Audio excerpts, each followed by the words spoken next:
Welcome to good stories. ఈరోజు మనం తెలుసుకోబోయే కథ పేరు నిశ్శబ్దం వెనుక కథ పార్ట్ 14. ఇదే లాస్ట్ పార్ట్. ఈ పార్ట్లో ఆ పేపర్లో ఉన్న మాట ఆ రాత్రి అంతా వాళ్ళ మనసుల్లో తిరుగుతూనే ఉంది. మీరు చూసింది మొదటి తలుపు మాత్రమే అని రాసి ఉన్న ఆ పేపర్ని జాహ్నవి మడిచేసి డైరీలో పెట్టింది. ఇది ఆట కాదు అని అంది. ఇది మనల్ని లోపలికి లాగుతున్న ప్లాన్. ప్రణతి నెమ్మదిగా కూర్చుంది. మొదటి తలుపు అంటే స్టోర్ రూమ్, అయితే రెండోది అని ఆనంది అడిగింది. సింధు ఆలోచిస్తూ అంది. టెర్రస్, పెంట్ హౌస్ మరియు ల్యాబ్, ఈ 3 చోట్లే మనకి వింతలు జరిగాయి. మోహిని ఒక్కసారిగా గుర్తు చేసుకుంది.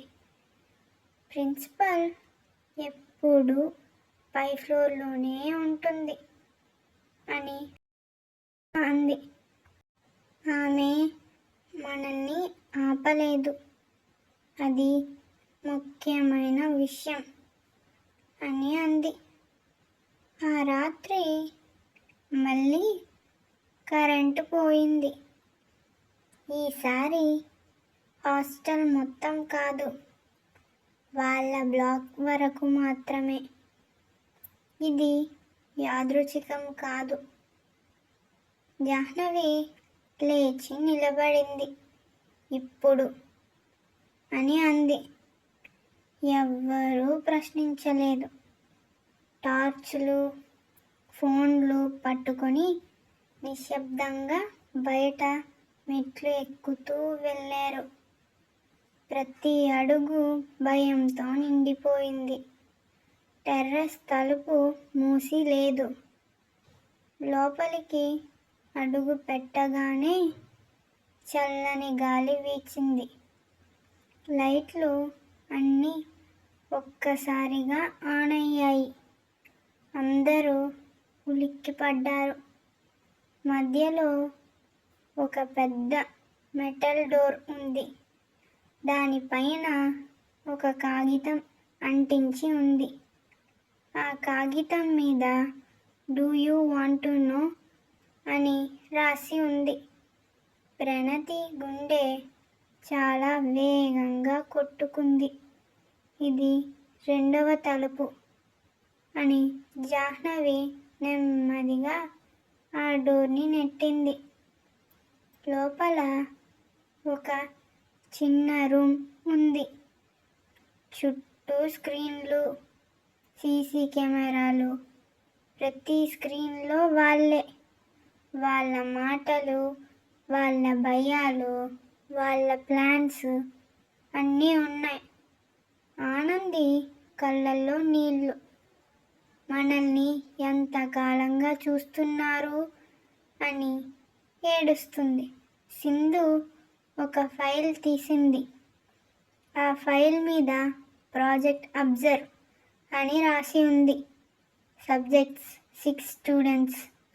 Purpose psychological response under fear అని రాసి ఉంది. మోహిని గట్టిగా అంది. మనమే ప్రయోగం అని అంది. అప్పుడే వెనుక నుంచి చప్పుడు వినిపించింది. అది చప్పుడు కూడా కాదు, చప్పట్లు. అది ప్రిన్సిపల్. ఈసారి ఆమె ఒంటరిగా లేదు. వెనుక 2 సిబ్బంది కూడా ఉన్నారు. మీరు ఇక్కడి వరకు వచ్చారు అని అంది ఆమె. అంటే మీరు రెడీ అని అంది. జాహ్నవి అడిగింది. దేనికి అని అడిగింది.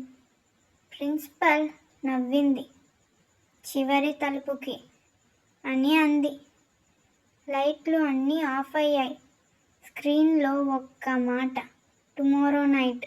మరుసటి రోజు కాలేజ్ మొత్తం సాధారణంగా ఉంది.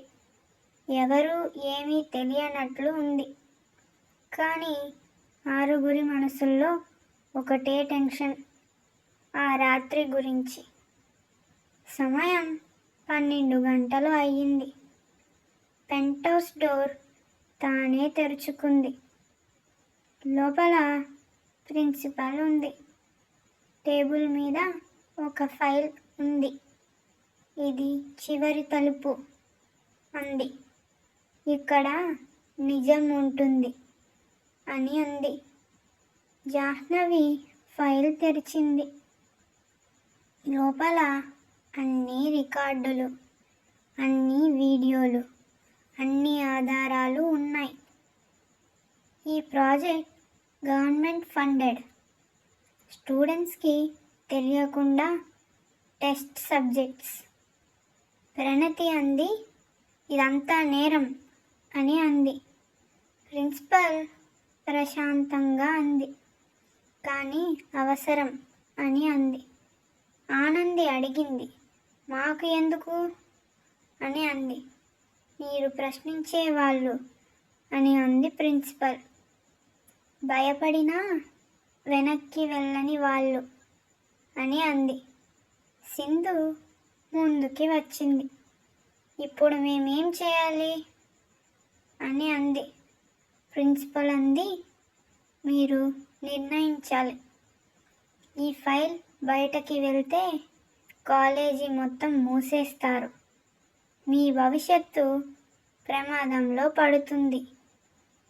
అప్పుడు అంతా నిశ్శబ్దం అయిపోయారు. మోహిని గట్టిగా చెప్పింది, భవిష్యత్తు కంటే నిజం ముఖ్యం.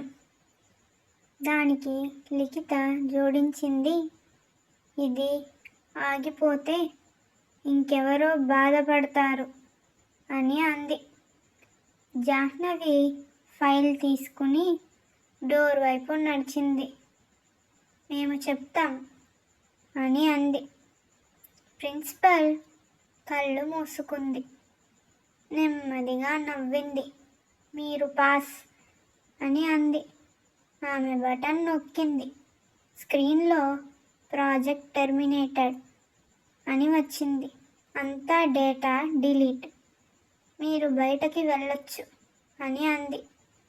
కొన్ని రోజులకి కాలేజ్లో ఇన్వెస్టిగేషన్ జరిగింది. ప్రిన్సిపల్ ట్రాన్స్ఫర్ అయిపోయింది. Project sealed. సింధు డైరీలో చివరి పేజీ. భయం మనల్ని ఆపలేదు, నిజం మనల్ని నిలబెట్టింది అని రాసింది. 6 క్యాంపస్ బయట నిలబడ్డారు. ఇప్పుడు వాళ్ళు ఎంచుకోబడిన వాళ్ళు కాదు, నిజాన్ని ఎంచుకున్న వాళ్ళు. దీంతో కథ ముగిసింది. Thank you for watching.